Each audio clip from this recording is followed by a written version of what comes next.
Hey everyone, today we're learning how to play Yamatai, a beautiful game in which you'll have to organize fleets of different colored boats, transport resources, and build temples and other kinds of buildings throughout the ancient kingdom of Yamatai.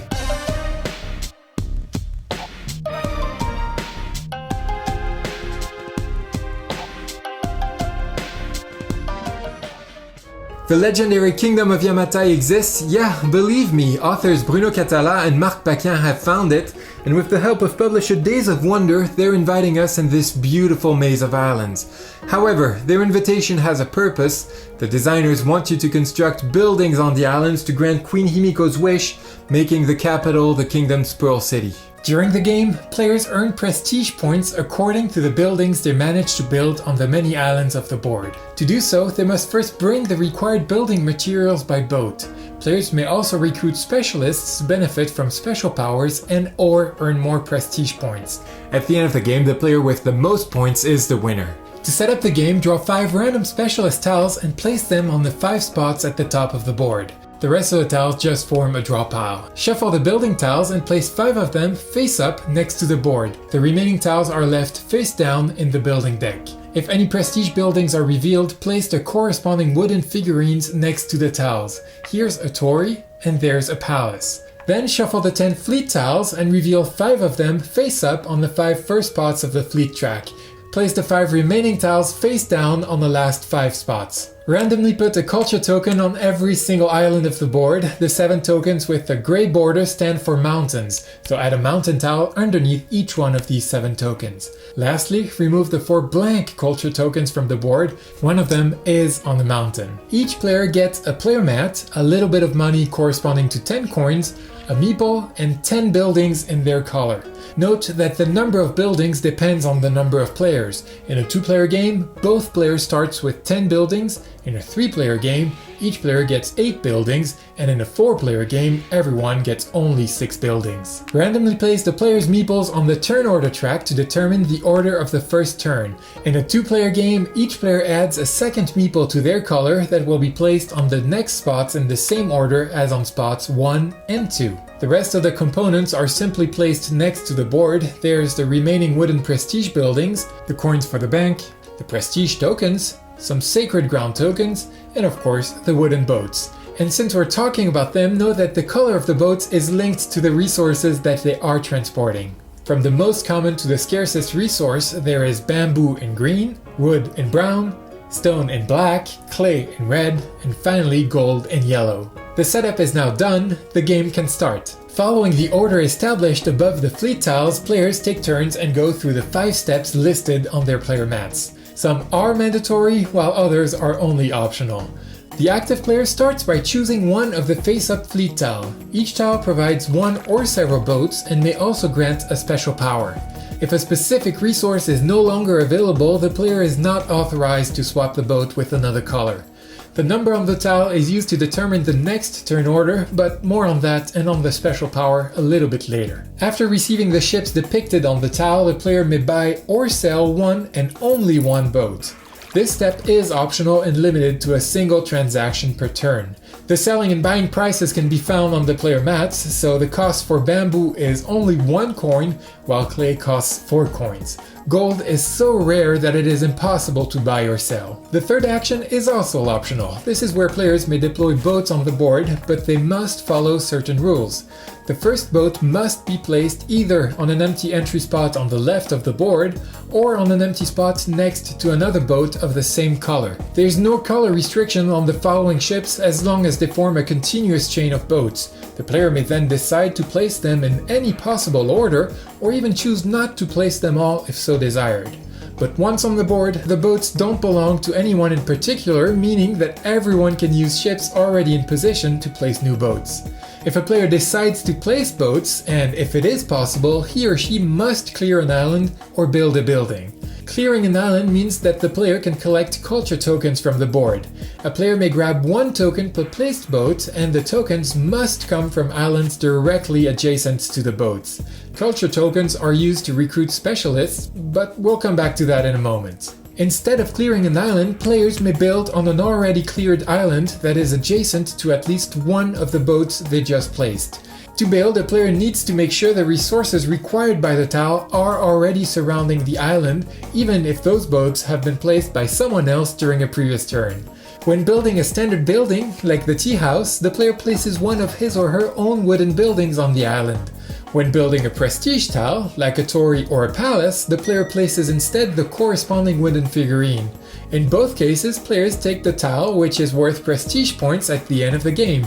The tea house is worth 3 points, while the palace is worth 6 points. Deciding where to build is key in Yamatai because the game rewards players for building next to a prestige building, on top of a mountain, or next to a group of their own standard buildings. Prestige buildings, so torii and palaces, never score more points than the ones indicated on their tiles. That being said, a player earns 1 extra prestige point when building a standard building next to a torii or palace.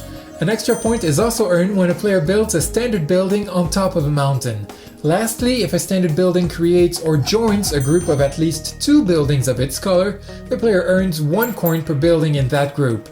That amount is even doubled when building a trading post. Let's say the orange player manages to build a trading post on this island. That player would get 1 prestige point for the adjacent palace, a 2nd point for having built on top of a mountain, and 8 coins for all the buildings in that group. 1 coin per building, times 2 since it is a trading post. Of course, at the end of the game, the player would also score the prestige point printed on the trading post tile itself. After clearing an island or constructing a building, the player must deal with the remaining boats in his or her hands. The player mats lets players save 1 unique boat in the port section, and that boat will then be available for future turns, but all the other ships must be discarded. However, they're not put back in the reserve, instead they're placed on this area of the mat and are considered out of the game. At the end of the game, the player receives a penalty of 1 prestige point for every 2 discarded boats. Of course, this encourages players to manage their fleet well if they don't want to lose too many points. Finally, a player may recruit one of the face-up specialists thanks to the culture tokens. A player may recruit a single specialist per turn by discarding 2 identical or 3 different culture tokens. The 18 specialists are all different. Not only do they provide a few extra prestige points, but they also offer specific help. For instance, the player who recruits a Nanda forces opponents to pay him or her 2 coins when they intend to build next to his or her buildings. If they cannot pay, they cannot build. Thanks to Michimara, a player may, once per turn, exchange any culture token for a yellow boat, while Nakatsu lets the player, again once per turn, exchange a yellow boat for 2 boats of any other color, but not yellow boats, of course. Ryu opens 2 new port spots so a player may save up to 3 boats from one turn to the next, and Yasoma doesn't provide any kind of power, but is worth 4 prestige points. So to sum up, a player starts a turn by picking a fleet tile, which gives him or her 1 or several boats and a special power. After that, the player may buy or sell 1 boat before placing some ships on the board. If boats are placed, the player must do their best to clear an island or build next to one of the boats just placed. Then, the player may save 1 ship in the port and must discard the rest. Finally, the player may recruit a specialist. Once all players have gone through these steps, it is time to prepare the next round.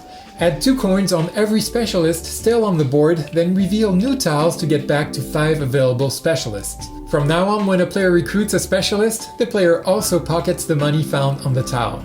Replenish the building reserve back to 5 face-up tiles, then all players put their meeple back on the number matching the fleet tile they just used during the round. In a 2-player game, both players put their 2 meeples back on the track according to the 2 fleet tiles they used.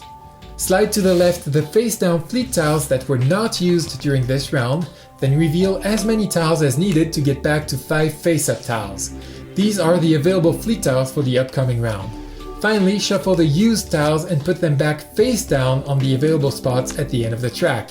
The next round is ready to start, and it will follow the new turn order established by the meeples on the track. By now, you probably understand how tricky it can be to choose a fleet tile since the tile is used during the current round, but will also determine your turn order for the next round.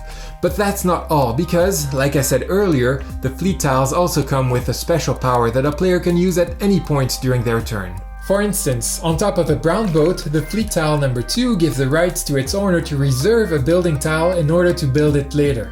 The player simply grabs a tile and keeps it face up until it is built. but be careful, if the building is not built before the end of the game, the player gets a penalty of 1 prestige point.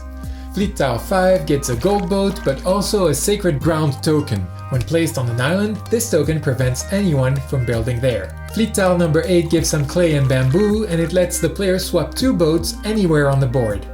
Fleet Tile 10 provides 3 boats, a red, a brown, and a third one of any color, even a yellow boat if you wish. That being said, by choosing this tile, you know you will play in last position during the next round.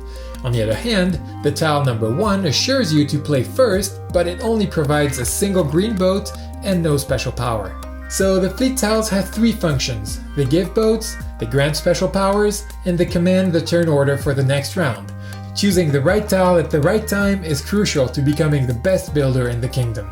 A game of Yamatai ends right after a round in which a player manages to build their last standard building, or after a round during which one of the boat reserves is depleted.